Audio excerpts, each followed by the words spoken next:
So we're the 6 mandated members of the SOC are US EPA, Cal EPA, AQMD, OEA, County Health, and I always forget the 6th.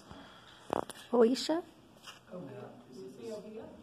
Emergency management. I did US, I think I said US EPA. The other, I don't think I am speaking out of turn by saying this. I think it's fair for the community and the neighborhood council to be aware that, and some of you already knew this from past, this $25 million was not an easy fight. The state did not want to give it up. And so they are paying very close attention to how we implement this. So there has to be, we need this to be a community-driven process. That's the mandate from the supervisor for sure. There also, though, is pressure to ensure that there is independence in the science of it as well.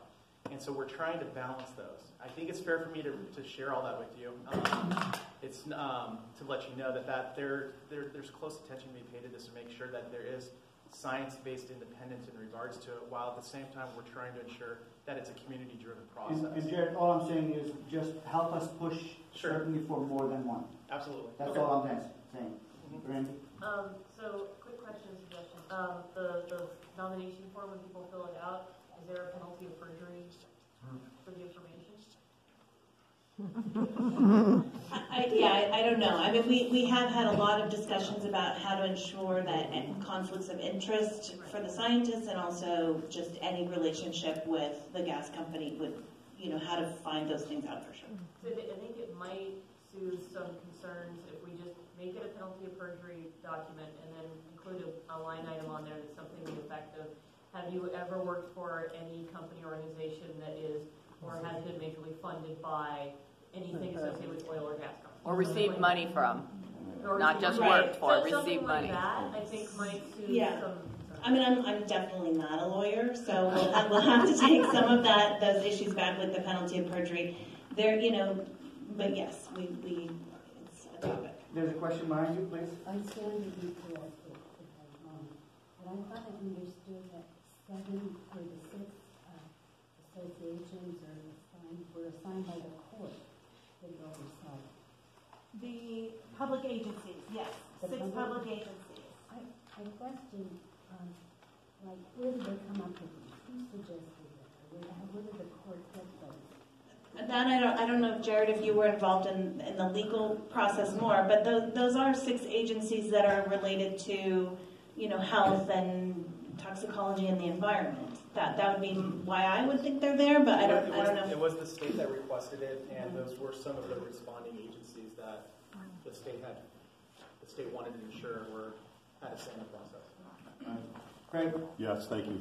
Okay, so we understand that was part of the consent decree, that the 6 state agencies be on this committee. We have been down this path before. It doesn't go well. Okay?